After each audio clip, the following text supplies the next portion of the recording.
بسم اللہ الرحمن الرحیم۔ السلام علیکم ناظرین، امید ہے کہ آپ سب خیر و عافیت سے ہوں گے، اپنی زندگیوں میں خوش پاش ہوں گے۔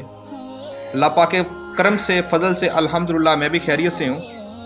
میں نے کسی جگہ پڑھا کہ کسی کے ظاہر کو دیکھ کے اس کے باطن کے بارے میں اندازہ مت لگائیں کہ وہ انسان کیا ہے۔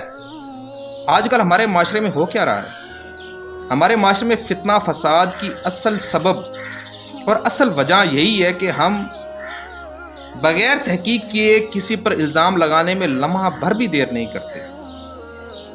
ہمیں اندازہ نہیں ہوتا کہ ہم کسی پر جو بہتان باندھ رہے ہیں، کسی کی ذات پر جو کیچڑ اچھال رہے ہیں، کسی کی خوبصورت شخصیت کو جو مسخ کر رہے ہیں، اس کے کیا نتائج برآمد ہوں گے، اور ہم یہ کر کیا رہے ہیں۔ کیسے ہم بغیر تحقیق کے کسی پر الزام لگا کر بہتان لگا کر سکون کی نیند سو جاتے ہیں۔ کیا ذرا برابر بھی ہمیں ضمیر کی ملامت نہیں ہوتی کہ ہم کیا کر رہے ہیں؟ صحیح مسلم کی ایک حدیث ہے کہ آپ سرکار صلی اللہ علیہ وسلم نے فرمایا، جس کا مفہوم یہ ہے کہ آدمی کے جھوٹا ہونے کے لیے اتنا ہی کافی ہے کہ وہ سنی سنائی بات کو آگے بیان کر دے، یعنی کہ وہ اس میں تحقیق نہ کرے، جو اس نے سنا اور اسی کو آگے بیان کر دے۔ تو آج کل ہم کر کیا رہے ہیں؟ ہم سے زیادہ بدگمان اس معاشرے میں کوئی ہے ہی نہیں۔ اتنی جلدی کسی کے بارے میں بدگمان ہو جاتے ہیں، ہمیں نہیں پتہ ہوتا کہ ہم کر کیا رہے ہیں۔ بات سنی آگے بیان کر دی، الزام سنا آگے بیان کر دیا، بلکہ مزید اپنی طرف سے اضافہ کر دیا، مبالغہ رائے کی حد تک اس کی ذات اور اس کی شخصیت کی دھجیاں اڑا دیں، اور اس میں ذرا برابر بھی افسوس نہیں ہے ہمیں۔ آج کل سوشل میڈیا پہ کیا ہو رہا ہے؟ یہ کچھ اور ہے۔ آپ سوشل میڈیا کھولیں تو کیسے ایک دوسرے پر الزامات اور بہتان باندھ رہے ہوتے ہیں لوگ۔ تو آج کل کیسے ہم ایک دوسرے سے کتنی جلدی بدگمان ہو جاتے ہیں، کیسے ایک دوسرے کے بارے میں بہتان اور الزام جو ہے وہ لگانا شروع کر دیتے ہیں، اور اس پر ہمیں ذرا بھی شرمندگی نہیں ہوتی، ذرا بھی ندامت نہیں ہوتی۔ ہم کر کیا رہے ہیں؟ کسی کی ذات پر کیچڑ اچھال کر اس کی خوبصورت شخصیت کو کیسے تباہ و برباد کر رہے ہیں۔ یہ کیا کر رہے ہیں ہم؟ کیا تعلیم اور علم ہمیں یہ سکھاتا ہے کہ ہم جو آئے ہمارے دل میں آئے اور ہم کسی کی ذات کو جو ہے وہ بکھیر کے رکھ دیں؟ کیا یہ علم کا تقاضا ہے؟ کیا یہ ایک مسلمانیت کا تقاضا ہے؟ کیا یہ ایک انسانیت کا تقاضا ہے؟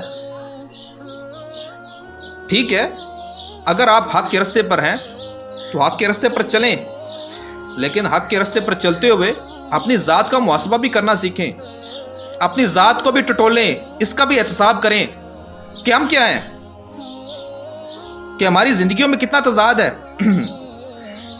کیا ہمارا جو ظاہر ہے وہ باطن بھی ہے؟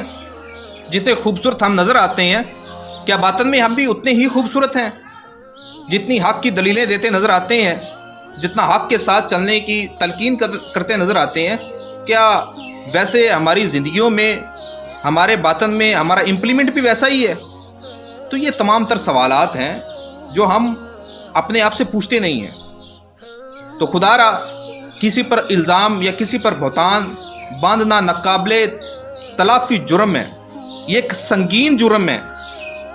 میں یہ سمجھتا ہوں کہ اگر آپ نے کسی پر جھوٹا الزام لگا دیا، جھوٹا بہتان لگا دیا، یہ آپ ایک ایسا بدنما فعل کر رہے ہیں، یہ آپ ایسا قبیح عمل حرکت کر رہے ہیں جس کی معافی نہیں، جس کی تلافی نہیں۔ تو اللہ کریم سے دعا ہے کہ اللہ کریم ہمیں صحیح سمجھ، شعور، عقل، انسانیت اور ایک دوسرے سے محبت و الفت قائم کرنے کی توفیق عطا فرمائے، ہمیں بدگمانی سے بچائے، اور ہمیں اس قسم کے جو انتہائی ناپسندیدہ حرکات ہیں، ناپسندیدہ عمل ہے، ان سے بچنے کی سچی توفیق نصیب فرمائے۔ اللہ کریم ہم سب کا حامی و ناصر ہو۔ اللہ نگہبان۔